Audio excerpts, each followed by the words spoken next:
Եթերում լուրերի ժամը 17-ի թողարկումն է, ես Մերի Դանիելյանն եմ, բարի օր։ Սևլճի մոտ գտնվող դիրք բարձրանալիս հայ զինվորներն անցնում են ադրբեջանական անցակետի կողքով։ Պաշտպանության նախարար Սուրեն Պապիկյանն է հայտարարել, մեկնաբանելով որոշ լրատվամիջոցներում նկարագրված իրավիճակը, թե իբր ադրբեջանցի զինվորները ստուգում են հայ զինծառայողներին։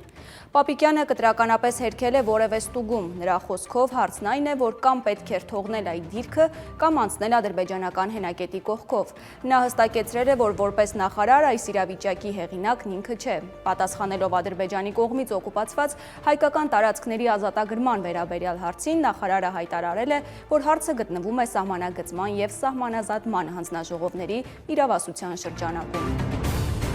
Թուրքիայում նորից այսպես կոչված Զանգեզուրի միջանցք տերմինն են շրջանառում։ Երկրի տրանսպորտի և ենթակառուցվածքների նախարար Ուրալօղլուն հայտարարել է, թե այն կարող է շահագործման հանձնվել մինչև 2030 թվականը։ Նրա խոսքով այդ ուղղությամբ շինարարական աշխատանքները շարունակվում են նաև Ադրբեջանի տարածքում։ Միևնույն ժամանակ Ուրալօղլուն ուշադրություն է հրավիրել միջանցքի հայկական տարածքով անցնող հատվածի շինարարության մեջ Միացյալ Նահանգների մասնակցության վրա և հույս հայտնել ընթացիկ տարում այս հարցում առաջընթացի վերաբերյալ։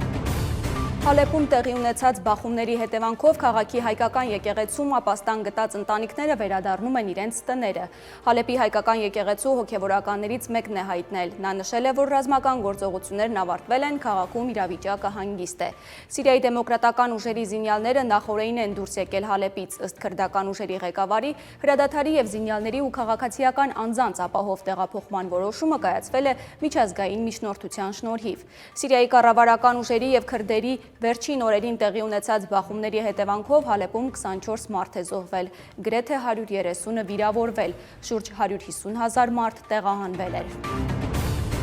Ոստիկանությունն ամփոփել է նախորդ օրվա օպերատիվ իրավիճակը հանրապետությունում։ Ըստ ամփոփագրի վերջին 1 օրում բացահայտվել է 162 հանցագործություն, մասնավորապես 50 դեպք տրանսպորտային միջոց վարելու իրավախախտման, 14 դեպք մարմնական վնասվածք պատճառելու, 12 դեպք թմրանյութի հայտնաբերման, 10 դեպք հոգեկան ներգործության և այլն։ Ճանապարհատրանսպորտային վիճակագրության համաձայն անցած 24 ժամում գրանցվել է 6 ավտովթար, 9 մարդ ստացել են վնասվածքներ։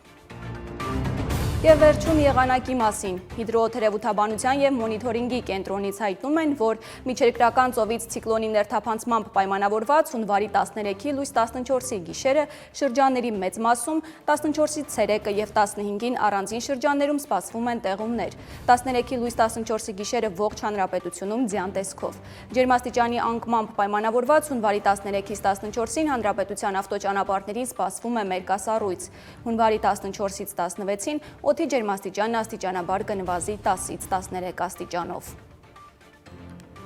Այսքան է լուրերի մեր ամփոփիչ թողարկումը ժամը 19-ին է, բաց չթողնեք, կհանդիպենք։